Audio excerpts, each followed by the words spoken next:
అతి తక్కువ ఖర్చుతో తల్లిదండ్రులవ్వాలనే మీ కలను నిజం చేస్తోంది Rohit test tube baby centre Khammam. ఈ జాబ్లో జాయిన్ అయిన తర్వాత ఫస్ట్ బుకింగ్ ఎవరు చేసుకున్నారు? అంటే ఆంటీ ఇలా లేదంటే అమ్మాయి ఇలా? మీరు బెస్ట్ ఫ్రెండ్ అని నేను ఇట్లాడుతున్నాను మేడం, కానీ ఫస్ట్ అయితే ఒక ఆంటీ చేసుకుంది. నాకు ఫస్ట్ టైం నాకు కూడా మస్తు భయమైంది. వాళ్ళే ప్లేస్ చెప్పారు, అక్కడికి వెళ్ళిన తర్వాత మొత్తం హాంటెడ్ హౌస్ ఉన్నట్టే ఉండే. అది కూడా లోపల పోయిన తర్వాత ఒక్కతే ఉండే, నేను ఒక్కనే ఉన్నా. పోయి ఆ నిలబడక ఆల్మోస్ట్ షోరింగ్ వచ్చేసింది. ఇక మేడం వచ్చి స్టార్ట్ చేసింది. అంటే ఎవరో ఒకరు అప్రోచ్ కావాలి కదా మేడం, మీకు నవ్వు వస్తుంది కానీ ఇక బయట మాకు సిచ్యువేషన్ ఉండదు కదా మేడం. మేము ఎవరో ఒకరు ధైర్యం చేయాలి. సరే ఓకే అండి, ఇప్పుడు మీరు అటు వెళ్ళా అంటున్నారు, మీకు ఈ జాబ్ తప్ప వేరే జాబ్ ఏం దొరకలేదే కదా మరి? మీకు ఏమైనా సులభంగా వస్తుందని చెప్పేసి ఈ జాబ్ ఎంచుకున్నారా? ఎన్నో జాబ్లు ఉన్నాయి కదా మీరు చెయ్యాలనుకుంటే. అయ్యా మీరు అట్లా మాట్లాడతారేంది మేడం, నాకు అర్థం కాదు. సులభంగా ఇట్లా మేడం, ఎవరి కష్టం అలాగే ఉంటుంది. ఇప్పుడు మేసిర్ పని చేసేటోళ్ళ కష్టం మేసిర్ పని వాళ్ళకి ఉంటుంది.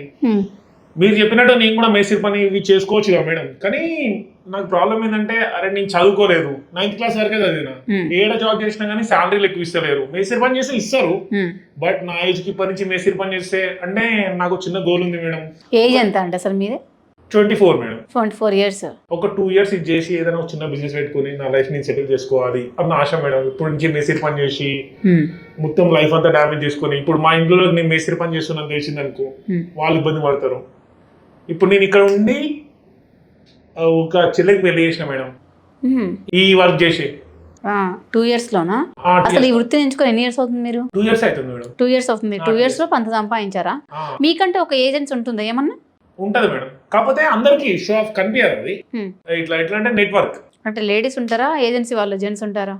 లేడీస్ జెంట్స్ అని కాదు మేడం, అంటే ఇప్పుడు మనకు కాల్ వచ్చిన పర్పస్ బట్టి ఉంటుంది. ఇప్పుడు జూబ్లీస్ నుంచి వచ్చింది అనుకో, ఇక్కడ క్లయింట్స్ వేరే ఉంటారు.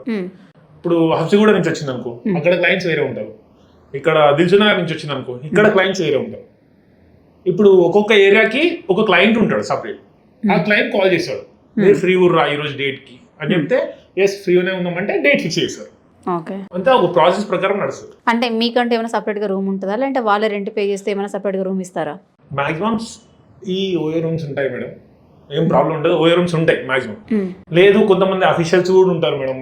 ఇప్పుడు మా ఇస్లాం అఫీషియల్స్ కూడా తలుగుతారు. అప్పుడు వాళ్ళు గెస్ట్ హౌస్, వాళ్ళ హోమ్స్ అవి కూడా ఉంటాయి.